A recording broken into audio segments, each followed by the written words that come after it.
glue the seams of your ass to your chair, because tonight, we're going through 10 true scary stories. Number 1. My great aunt was buried alive when she was only in her 20s. The casket was brought up when the cemetery needed to be relocated. The casket had broken, and she was upside down. Claw marks everywhere inside the casket. Number 2.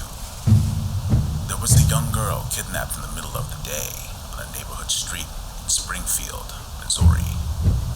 Someone in the street witnessed the event and tried to chase the car on foot to at least get the plate number and call the police. They sent out an Amber Alert. After a few hours, identified the owner of the vehicle and his residence. But by the time they got to his house, they found her body undressed, bodied in a plastic tube in his basement, and she had been raped and shot dead. The fucked up thing was that this guy was a middle school coach, and he had child pornography in his house, as well as photos of young girls from his middle school. We found out at my Catholic high school that the murderer was the son of our theology teacher. Our teacher left school for over a week.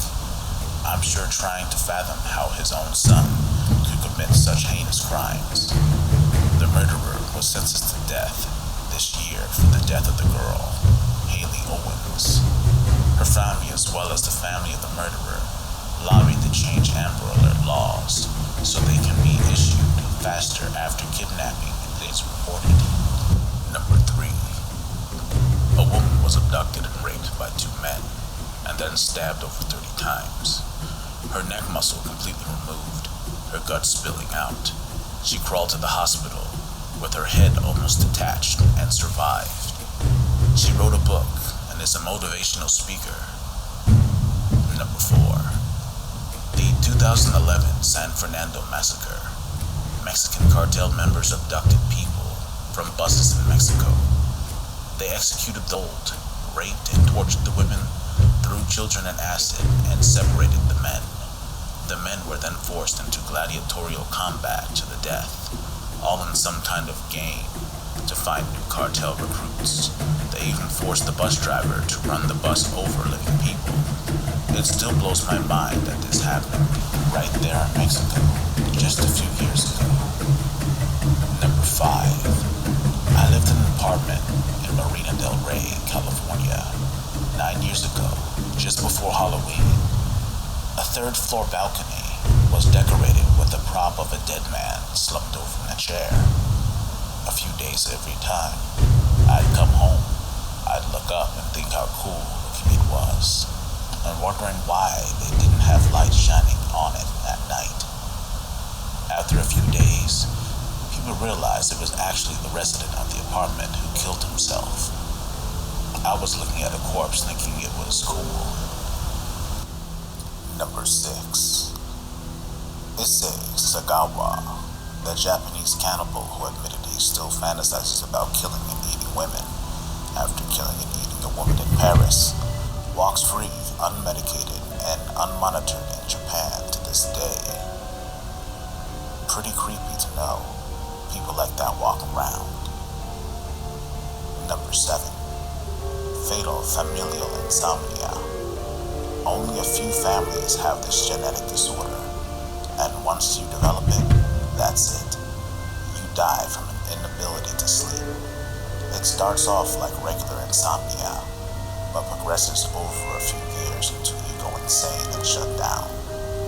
Nothing, not even the most potent drug, can induce sleep.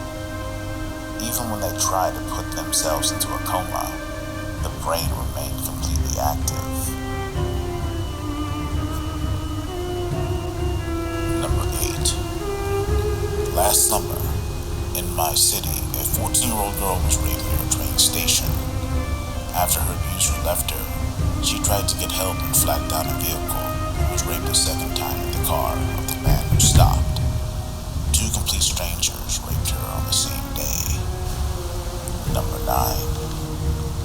Back in the 90s, My mom was on the highway heading home from her friend's house late at night.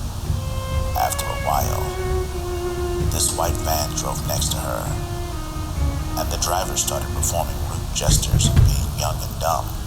My mom reciprocated the gestures. The dude then pulled out a big Bowie knife to the window. My mom started panicking and sped up to get away, and the van followed. Then the guy tried to run her off the road. Keep in mind, they're probably going about 100 miles per hour. She gets to the exit to get home, and he's still following her. When she gets back to her house, she pulled into the driveway, honking the horn and screaming, trying to wake up someone.